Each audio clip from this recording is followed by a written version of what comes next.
Shalom saudaraku yang kekasih dalam Tuhan Yesus Kristus.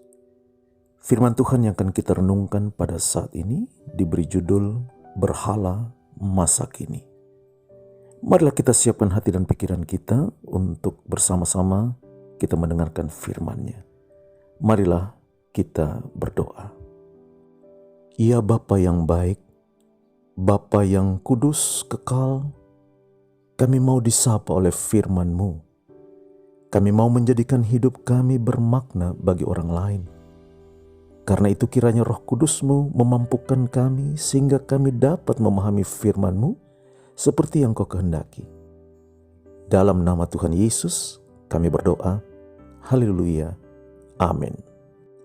Saudaraku, salah satu dari 10 firman yang diterima Musa saat ia berada di Gunung Sinai adalah agar umat Allah jangan membuat patung berhala yang menyerupai apapun, lalu menyembahnya.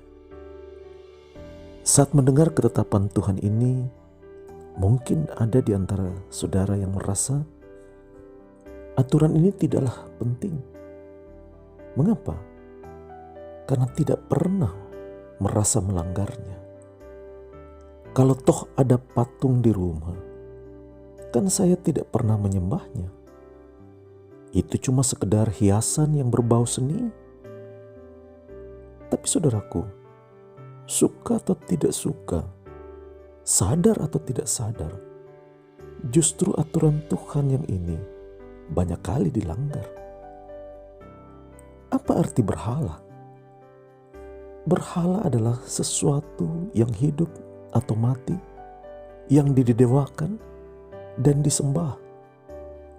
Menyembah berhala berarti memuja, mengasihi, atau mengagungkan berhala. Dalam Ulangan pasal 4 ayat 16 sampai dengan 29, kita menemukan saat Musa menasihati bangsa Israel agar mereka memelihara hukum-hukum Allah.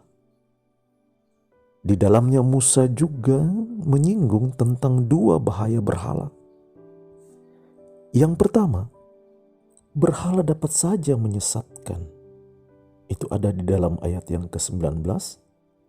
Dan yang kedua, berhala dapat membuat orang melupakan Tuhan. Perhatikanlah ayatnya yang ke-23. Nah, menariknya dalam kehidupan di kekinian, kita menemukan banyak sekali berhala yang tidak lagi berbentuk patung manusia atau hewan, melainkan berbentuk hal-hal yang dapat memikat hati kita.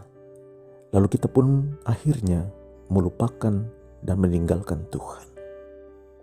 Berhala masa kini bisa saja hadir dalam wujud yang tak terduga sama sekali. Misalnya dalam bentuk hobi atau kesenangan kita, orang-orang yang kita cintai, atau bahkan pekerjaan kita sehari-hari.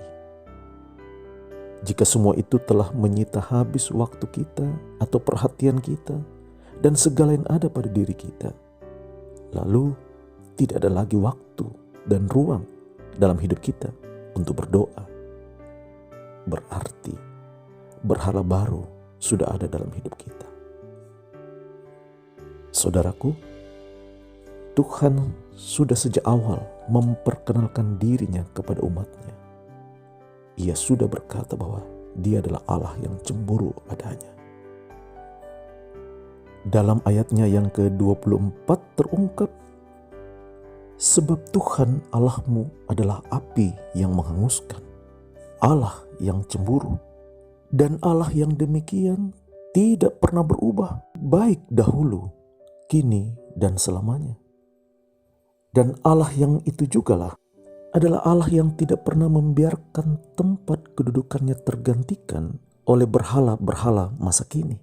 Dan itulah sebabnya berulang kali Tuhan Allah menghukum umatnya saat mereka kedapatan hidup dengan berhala-berhala, termasuk berhala yang mereka ciptakan sendiri.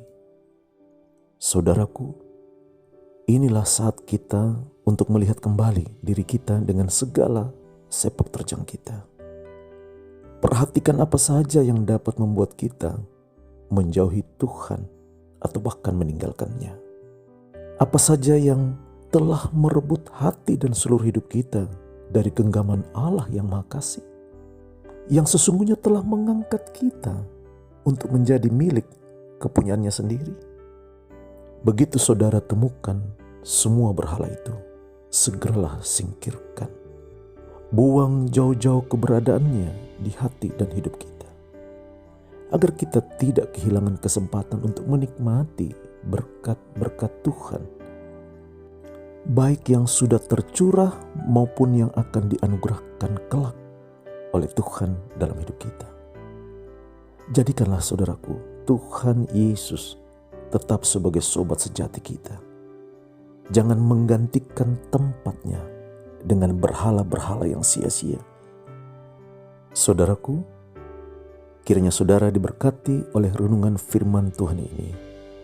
Dan sampai jumpa dalam renungan suara sobat yang berikut. Tuhan Yesus memberkati saudara. Amin.